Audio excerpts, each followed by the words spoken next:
So for me, Ghost Recon Online is really about trying to capture what it feels like to be a Special Forces guy.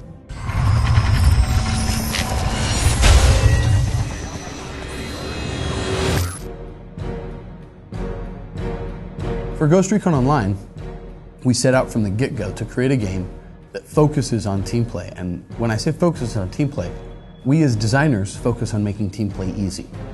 So the goal we have in Ghost Recon Online is that it's easier and more beneficial to play as a team than it is to play as a lone wolf.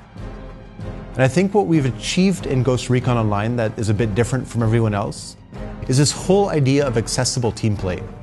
It's the feeling of playing in a team, the feeling you have from when you're coordinated with your teammates and you achieve something, but without actually having to go through the paces of quitting your job or skipping school, to be practicing with clanmates 24 hours a day, be coordinating and drawing maps on the board of how are you going to approach the map. How do you, the question we ask ourselves is how do we bring that feeling from people who played in really hardcore clans and make that accessible to anyone, whether they're jumping in for an hour or whether they're jumping in for the whole day.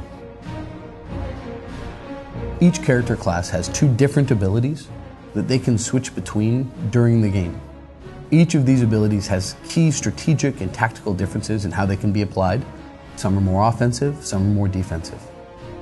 By using these abilities, players can affect the outcome of the match at critical moments and help their teammates.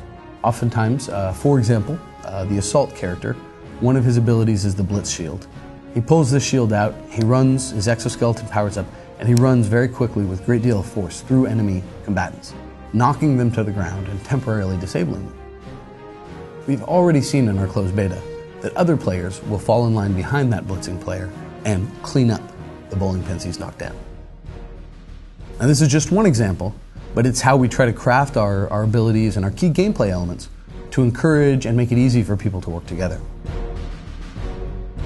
And we've always had this idea in our head that we wanted to bring Ghost Recon back to its roots, which were originally on the PC platform, where even today, there's fan sites and forums of people who are still playing the original game.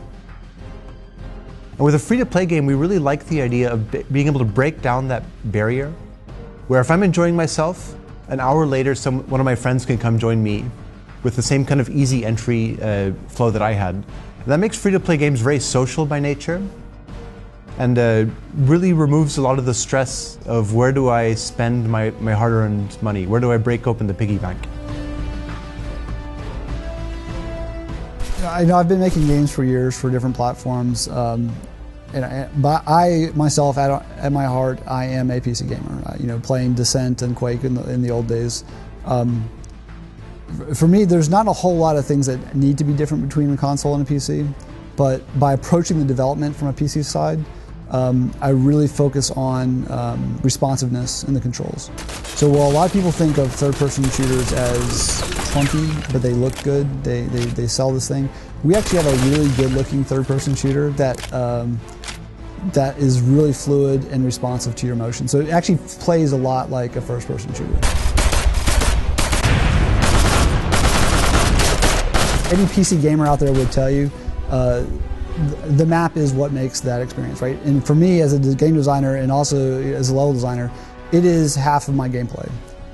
So we're not trying to create 10 different game modes for one map. Right now we're focused on one map, one game mode, one flow that really is good and supports that. And I think that's a pretty big differentiator for us from lots of other games out there. They'll tout 22 different game modes and they'll have 6 maps and you play, and none of them necessarily play well. So by us focusing on our map design with one game mode, it actually allows us to achieve the best possible flow and kind of team play that we can with that map design. From the quality of the controls, the quality of the assets, your characters in Ghost Recon Online, we want to build that high quality experience, an experience that doesn't feel like a free-to-play game, that just feels like a game. Because right now, in this day and age, that's what matters. The access to a game that's fun, that you enjoy. Labels aside, that's what we're here to do, is create a game. Quality, engaging, fun experience you want to come back to.